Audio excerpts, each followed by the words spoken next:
We are back at the Think Big and Go Global, and today in my podcast I have another woman entrepreneur who traveled from Paris, Stephanie Denet.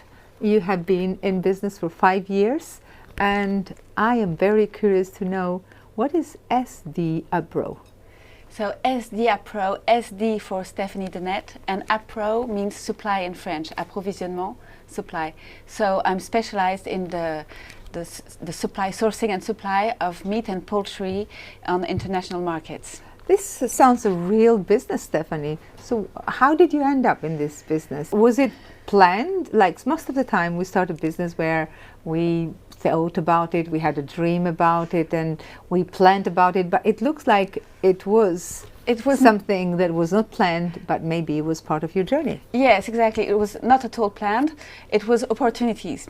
It started when I left. I started in Moscow. I left Moscow. I flew Moscow with my 3 kids. If we can recall again a little bit of your story, why Moscow? A woman from Paris in Moscow. Okay. What happened there? My ex-husband was a French diplomat in Moscow, and I couldn't look at me in the mirror because my husband was cheating me. I was not working. I was dependent geographically, socially, financially from him, and I thought I have 3 girls between 3 years old and 5 years old, and I'm not a good example. I must be a model for them. So I said stop, and I left. Wow. So that must have been very hard, Stephanie, to be in a new country, in a new place, being cheated and betrayed, yes. insecure and not safe. How did that feel? Well, actually, like a freedom when I left, but it was very when difficult. You discovered what you had to go through. You feel really bad, humiliated, and you feel as if your dream castle falls down. Your dream life falls down, because we had everything. We had a really great life. He had a nice job, a nice life. We were living in many countries. Our kids were very cute. Everything was okay, but you can't live when someone doesn't respect you. Yeah, and how did you discover that? How did I discover that? Because suddenly he was not coming anymore at home. It was. That's how I discovered. And he was telling me I have a lot of work. The ambassador needs me. I'm very important at the embassy. But no, he was just not working. No. And then at some point we have to face the pain. Yes. But at the beginning you don't want to believe it. Yeah. And I had to have proof. So I had all the messages on his mobile. I saw all the messages, so you know it's true. And in Moscow you can pay someone to know who is where for $5. I didn't know that. And okay. so I knew exactly when he was telling me I'm going to work. I'm going to work. I'm going to the American embassy, or I don't know. I knew that he was at the same place at the other mobile. The mobile of his mistress and his mobile were at the same place every time, every day, every evening. So it was important to have the proof, because I couldn't leave all this life if I was not sure 200%. And so I left, and I took the first job, which was. So you left Moscow. I left you came Moscow on your own with the kids, and you started a new life. Yes, from scratch. Yes, I didn't take any suitcase. Actually, I just took my kids and their soft toys. And that's it. So as if my house had burned, or everything. Wow. All my souvenirs were without me, and I didn't have any job. I didn't have anything. And but how did you manage to cope with all of that? Well, I had to take the first job, which was selling kitchen equipment to restaurant chains. So it was exactly my salary was exactly the price of my the loan of the flat. So it was a nice job, but not very paid, and also so I had to do some Airbnb on weekends or during holidays to pay my kids' activities or the taxes or everything. Did you ever work before, or did you have to go through these challenges before, or was it quite something new for you?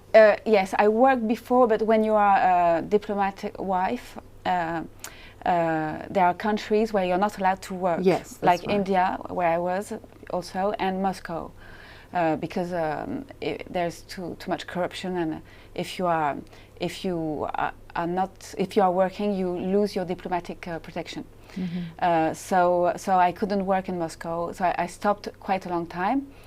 And so it's true, it was difficult to, well, I didn't have choice, so I took the job, but at the beginning I was not sure I was able to do this job. And so it was far from my house, so I had a lot of commuting, and my kids were small. It was not very well paid, so but very fun, because it was a world I didn't know, and I'm always curious when it's a new world. And people were very professional, so I built my network in restaurant chains. But then I thought life was quite difficult to run everywhere, to educate my kids as well, to be everywhere. Then you have to work and to be the mama and the father and the daddy and take care of everything. And take all the responsibilities. So it was quite hard. And one of my friends told me, Steph, why don't you run your own business, so that you don't have to be at 1 hour from your house. You can choose your clients, and maybe you can earn more, so that you can live much better with your kids. And I thought, yes, it's a good idea, but what should I do? So I called an old previous colleague who ran his business. And I asked him how he did it, and he told me he started with his best friend, who was a wholesaler in meat. So I told him, oh, maybe he's interested by selling his meat to restaurant chains. And the next day, that guy called me, and we did a partnership. As we say in French, we clap in the hand, like a contract.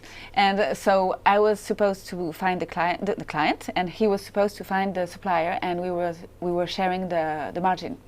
So that was great, and for me, a new world, a new job. But there was two crises happened at that time: the COVID and the bird flu. So all the restaurant chains closed. So my potential clients, and bird flu, so that means no duck, no chicken, no geese. And so I called all the people buying meat, and finally I called a company, a cannery company, who was selling a lot during the COVID, and I had 1 hour, we spoke 1 hour together, and they told us we buy a lot of meat, thousands of tons of pork, of beef, of veal, and so it was my dream client. And at the end he said, we already have suppliers and we're very happy like that. So I asked him, is there something you have difficulties to source, an article that you can't find, and in that case we find it and you open lines in pork or in veal for us. And they said yes, there is a bird flu in France, no more duck, no more geese.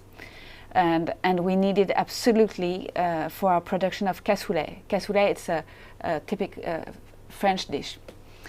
And they said, if you find it, we are fair. We will open new lines in other articles. So I asked my partner. I find the client. So now, please come with the supply. Well done. And so they were specialized in beef. So they just made a phone call and they said, oh, sorry, there's the bird flu, there's nothing, forget about it. And so I was really annoyed, because I called all the people buying meat, and at least we found the client. And so I watched on internet which country were not touched by the bird flu. So Bulgaria and Hungary and Poland. And so since my ex-husband was diplomat, I spoke quite a lot with the agricultural attaché in India a few years ago, and I thought he was very efficient and very clever. Well, he knew a lot of on the market. So I called. So I called instead of calling traders or meat wholesalers, I picked up my phone and I called the agricultural and economical attaché of the Hungarian, Bulgarian and Poland embassy to France. And That's 2 days very after, smart. I had all the list of all the suppliers. And so I found, and eventually I found. So that the tells that supplier. you don't give up. You are not Yes. someone that gives up. But in the other side, you remind me the drive that women have, and not only your case. How many women we hear that they go through divorce and they have to start from scratch, and many Yes. women, they just walk away with nothing. Yes. They leave everything behind. And is that good? It's Or- yes, because you don't care if you eat potatoes each day. Well, I mean, if you the price of liberty, there's no price of freedom, and to be with people who are nice, it's freedom. Well, you can't stay with people who, as I was telling you, you can't watch you in the mirror. Even when you are a diplomat, you have a lot of staff, a driver, a cook.